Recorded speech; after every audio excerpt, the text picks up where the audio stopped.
사회생물학까지 이어진 진화론은 크게 두 가지 논쟁을 일으켰습니다. 먼저 하나는 인간의 본성에 대한 논쟁입니다. 인간 본성에 대한 이기주의와 이타주의는 매우 오래된 철학 논쟁입니다.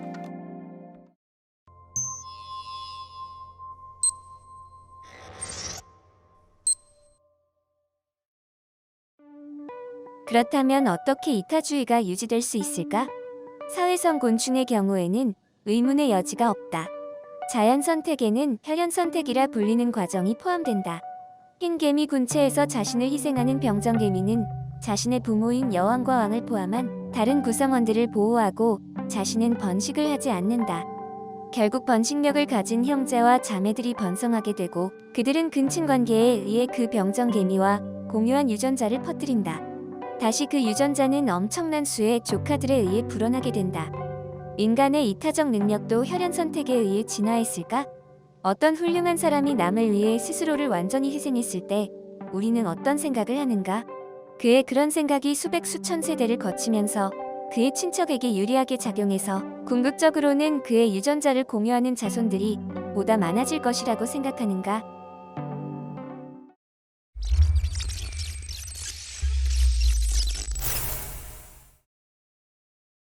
인류 역사의 대부분의 기간 동안 사회 구성이 직계가족과 가까운 친족의 밀접한 네트워크로 이루어져 왔다는 사실은 이러한 설명에 설득력을 더해줍니다.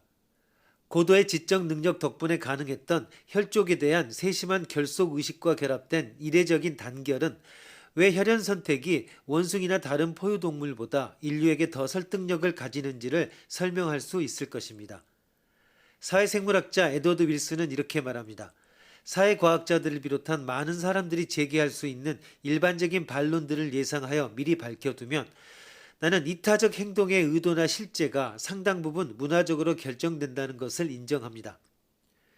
인간의 사회적 진화는 분명 유전적이기보다는 문화적인 것입니다.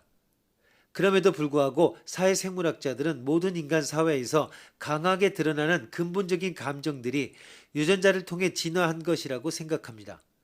비록 이러한 가설론은 다양한 인간 사회들 간의 차이를 설명할 수 없지만 왜 인간이 다른 포유동물과 다르며 어떤 면에서 사회성 곤충들과 더 많이 닮았는지를 설명할 수 있을 것입니다.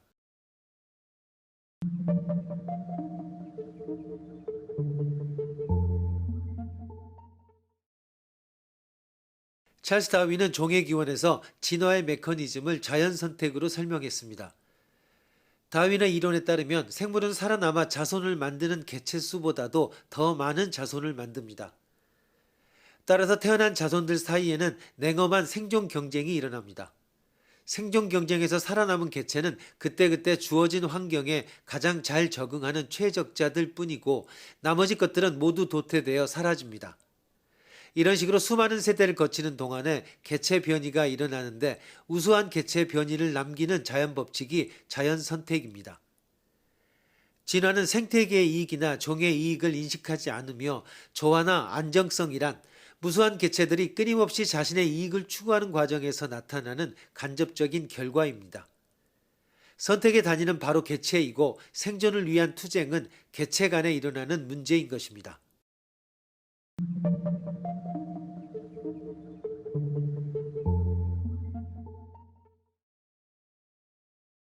스코틀랜드의 생물학자 에드워즈는 그의 저서인 사회행동과 관련한 동물의 분산에서 최소한 사회행동의 진화에서는 선택의 단위가 개체가 아니라 집단이라고 주장했습니다.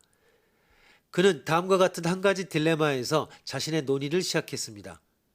만약 개체가 오직 생식상의 성공을 극대화하기 위해서만 투쟁하는 것이라면 그토록 많은 숫자의 종들이 활용할 수 있는 자원에 맞춰 그 개체 수를 조정하는 것처럼 보이는 까닭은 무엇인가? 에드워즈는 대부분의 종이 다소간 다수의 별개 집단으로 분리되어 있다고 가정했습니다. 일부 집단은 자신들의 번식을 조절하는 방법을 전혀 진화시키지 않았습니다. 이러한 집단에서는 개체 선택이 최고의 지배력을 가지고 있습니다. 그 집단은 조건이 바람직한 시기에는 개체 수를 늘려 번성하지만 불리한 시기에는 스스로를 조절할 수 없어 심각한 피해를 입거나 심지어는 멸종할 수도 있습니다. 한편 집단의 이익을 위해 다수의 개체가 자신들의 번식을 희생하는 조절 시스템을 발달시키는 집단도 있습니다. 이러한 집단은 좋은 시기에도 나쁜 시기에도 생존할 수 있습니다. 따라서 이 주장대로라면 진화는 집단 사이에서 벌어지는 투쟁이지 개체 간의 투쟁이 아닙니다. 그리고 집단이 각 개체의 이타적 행동에 의해 자신들의 개체 수를 조절하여야만 그 집단은 살아남을 수 있습니다.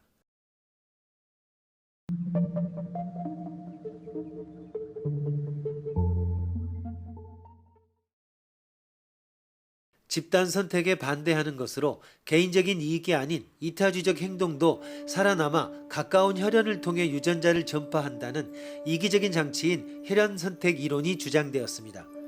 영국의 이론 생물학자인 해밀턴은 자기를 희생하여 혈연을 돕는 이타적 행동은 적어도 그것을 행하는 개체에게 손실을 주지만 그 개체의 유전자에서 보면 이타적 행동은 득이 됩니다. 따라서 개체가 하고 있는 이타적 행동이란 실은 유전자에게는 이기적인 행동입니다.